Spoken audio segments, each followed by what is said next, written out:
What's up, guys? Powerbang here, and I'm bringing you guys a episode on Town Hall 9 strategy, some advanced strategy using the bowler in the clan castle. Now, that's something that has been done a lot lately, but it's almost always been with HGHB, and that is the healers, giants, hogs, and then the bowlers from the clan castle.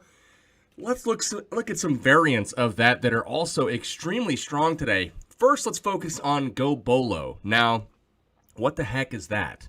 Golems, bowlers, and balloons. So this base here, you're going to kind of take a look at it, and the goal is to negate as much air targeting stuff as possible. Now, the air defenses are key. You want to make sure you take out the queen on the entry.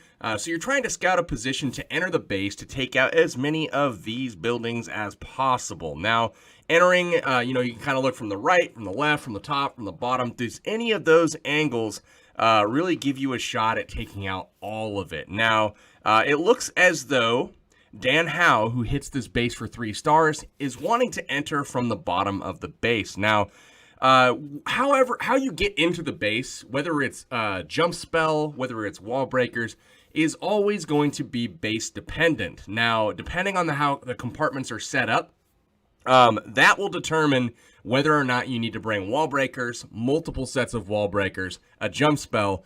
But just keep in mind, when you start having more and more wall breakers in your attack, and they're required to get you in, there is more chance for failure, especially when your break-in points, say right here on this level 10 wall and this level 10 wall here, those are both covered by splash damage. Wizard towers are not your friend when you're trying to break into a building, so just keep that in mind. It's determined here that Dan Howe would like to use a jump spell, and he wants to open up both of these compartments, because ultimately what you're trying to do is cover the entry of your bowlers, your heroes, and golems. You want to cover that with golems, have them out front, and you want to get them in the middle of these 4 air defenses. That's kind of the goal. You want to make sure that the bowlers can actually reach all of the air defenses.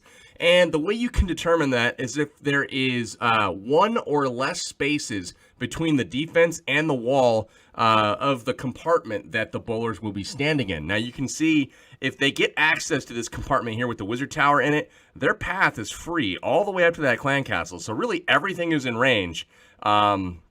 And he's gonna, the only air defense that is in question is this one over here, and so he can actually bring a hound for that. So enough setup. Let's watch this being done. Notice the army composition here. He brings 2 golems, guys. That's gonna be a shattered entry, and his goal is to bring some heroes. Now, it is recommended that you have higher level heroes, but you don't need the maxed out heroes that Dan Howe brings here. It certainly helps, but it is not required. The strength comes from the bowlers. You'll see that here in just a moment as they come in. So the first step is dropping a golem and going ahead and doing some tanking on the defenses coming into this base. The goal ultimately is to create a funnel to make sure that your troops go to the entry point that you desire. So you see how he drops the golem here? He's going to go ahead and drop some goblins here and some wizards. The goblins go down first to attract the mortar fire. That's going to keep the wizards up a little bit longer. Second golem sent in there, and look at that. Jump spell laid down perfectly, and all of these buildings here are leading them into the jump spell. So great job with that. The king is going to want to try to beat through the wall because the queen is shooting him from over there. Now, first rage spell is dropped. They encounter the CC troops. The king is getting shot up pretty bad, but eventually the queen will go ahead and finish up. Now watch the bowlers here. They're inside of a rage spell. A second rage spell comes down, and a heal spell that's going to keep them up. Now, they've already gotten 2 air defenses, and they've actually done significant damage to the third one. You see that almost dead over there. The fourth one, the bowlers go up by themselves, and just with the lingering rage effect there, take out the third one. Now, the queen is walking by herself through the walls here, and it looks as though the archer tower has now locked on.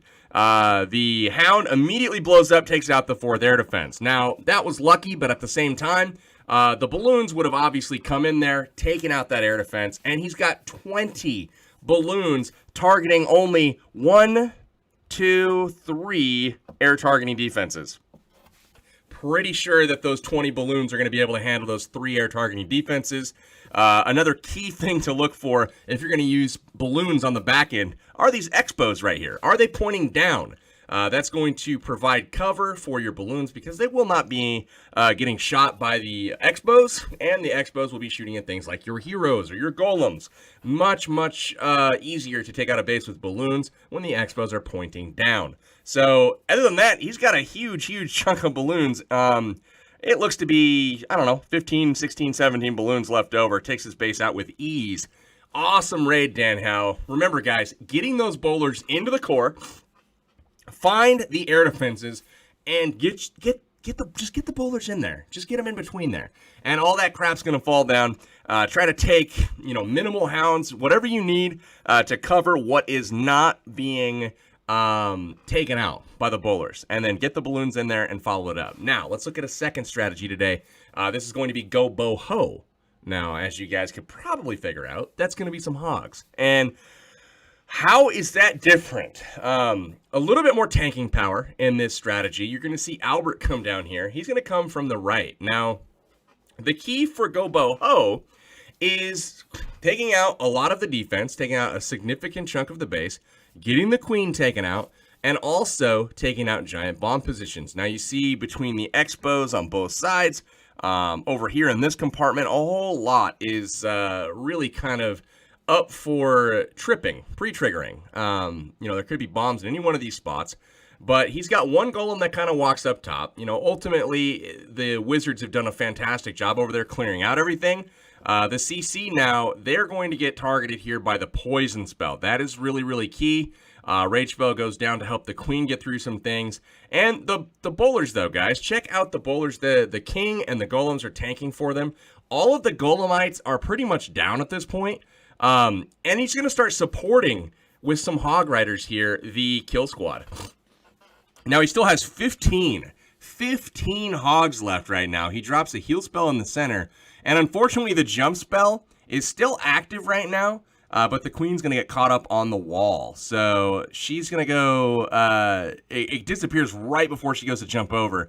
And now the enemy archer queen has run away, and the hog riders are a little bit early on the bottom because he thought he was going to have that queen taken care of. So now, only 4 hog riders left, but look what's still alive. A whole bunch of blue angry people. So the queen still has her ability, takes out the enemy queen. Now at this point, he can go ahead and be patient and wait for the last few defenses in this base to go ahead and target the bowlers, target the queen. And he's got a heal spell if he needs it, but he sends 1 hog to go ahead and target the air sweeper over here with the sliver of health. The final 3 hogs over here on the left, and they are going to go ahead and just work their way through very nicely. So awesome job on the patience there from Albert. But the premise is the same, guys. Get a good push, take out key objectives with the kill squad of golems, heroes, and bowlers. Swag your spells at the end, obviously. No, I don't necessarily recommend that. Use them if you need them, guys. We got some really experienced attackers here that know when they need to drop their spells and when it's pretty much in the bag. But I don't recommend doing that. Anyways, get that push that you need to take out those objectives. You see where the bombs are located? He was able to take out